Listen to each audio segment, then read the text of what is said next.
Hi, my name is Nader Sahuni, and I'll be taking you through a series of short talks to bring you some discussion starters about Jesus, who he was, what he said, why he died, and what that means for us in the 21st century. Now, I say discussion starters because it's really for you to work out what you want to do with the information. I'm not here to push Jesus on you. He doesn't need me to do that. I will hopefully introduce you to him, and then you can make up your own mind. What I'd like to start is with a historical perspective. First, there is no serious historian today that would say that Jesus did not exist. There is just way too much evidence that he did in fact exist. Now, the best book I've seen on the topic is by a historian named John Meyer. And John Meyer wrote from a perspective that is not really a theological one. He wrote from a perspective of history.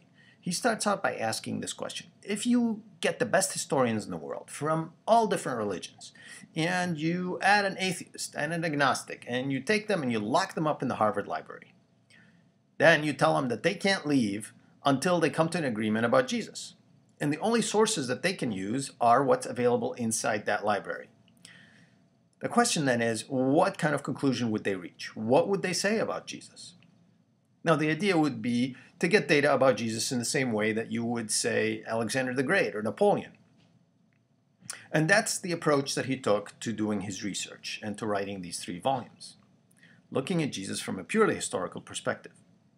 Now, the results that John Meyer comes up with, first of all, is that Jesus did exist. That's fairly obvious, but nonetheless, that is number 1. Number 2, that the most reliable information that we have about his life comes from the Bible. Number 3 is that the people around him thought that he did miracles and that he healed people. And finally, number 4, that his followers saw him crucified and that they clearly believed that he rose from the dead. So now let's talk a little bit about who this guy was. Who did he think he was? Who did the people around him think he was? What did he say about himself? And is there any evidence that he really was who he said he was? Well, the main thing that Jesus said that got him killed was that he claimed that he was God. Now, don't get me wrong. He didn't go around like a crazy man with delusions of grandeur saying, "Here, folks, look at me, I'm God." In fact, as you read the accounts of his life, you get the impression that, he's trying to keep it quiet for a while. You get the impression that the people around him are amazed at the miracles that he's doing, and yet he's reluctant to really tell them that he is God until they're ready to hear it. It's as if they needed some spiritual preparation for that. It's a mind job, to think about, here's this man that's among us, and, he's claiming to be God. So Jesus takes it a little bit slowly with them. But when the rubber hits the road, though, Jesus does admit it, both indirectly and directly. And at one point, the crowd around him was going to stone him for that. And he challenges them. He said, "Hey, if you want to, are you wanting to stone me for the good works that I've been doing?" And they responded in John 10:33 by saying, "No, it's not for the good works that we want to stone you. It's because you are a mere man and you claim to be God." Now, at another point, Jesus asks his disciples who the crowds say that he is. And Peter, one of his main disciples, says, "You are the Messiah, the Son of the living God." And Jesus says, "Yes, that's true. And my Father in heaven is the one that showed you this." Now, as if that's not clear enough, Jesus, when he's in a court of law and his life is on the line, is asked if he is the Christ, the Son of God.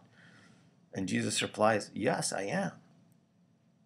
So we know then that Jesus claimed to be the Son of God. Well, is there any evidence that backs that up? Well, the first line of evidence is that he healed people. It would be surprising to us, of course, if God came to earth and he didn't heal people. I mean, with so much suffering around, you would think that God would heal people. And Jesus did heal people. But not only that, there are accounts where he did other supernatural things, like raising people from the dead and stopping storms. So that's the first line of evidence, is that he healed people. The second line of evidence is that people were drawn into his teaching. It was like nothing they had ever heard before. And that's what you would expect if God were among us. Now, the third line of evidence is that he fulfilled prophecies about the Messiah. There had been prophecies about Jesus for the previous 2,000 years. There are over 300 Old Testament prophecies about Jesus. And he fulfilled 29 of them just in one day. He fulfilled all 300, but 29 of them just in one day. That's like the probability of covering the state of Texas with silver dollars 2 feet deep and taking one of them and marking it, and then choosing that one at random from all of the state of Texas and finding that it's the right one. That's the same probability that Jesus fulfilled 29 of those prophecies in just one day. Now, the final piece of evidence is that his followers put their lives on the line, claiming that he arose from the dead. Now, at the time, there were many movements that had religious leaders. But when the Romans killed their leaders, they went off into the sunset, never to be heard from again. But that's not what happens with Jesus. His followers see an empty tomb where his body was. They see him coming in and eating with them. And these are rugged fishermen. They're not exactly the type to hallucinate. Now, instead of going off into the sunset, a movement is born. And it becomes global over the years, with millions of lives changed radically by Jesus. And even today, 2,000 years later, millions of people's lives are impacted when they experience Jesus. You see, God designed us to live in relationship with him. And he offers us Jesus as someone we can relate to, so that we can see what God is like in a form that we can understand. In the form of a human being like us, someone we can learn from and get to know. As you've probably experienced in your life, relationships change people, sometimes for the better and sometimes for worse. So it makes sense that if God wanted to change the world, he would change us. And the best way to change us is by relationship with someone who can change us for the better. And that someone is God himself, Jesus Christ.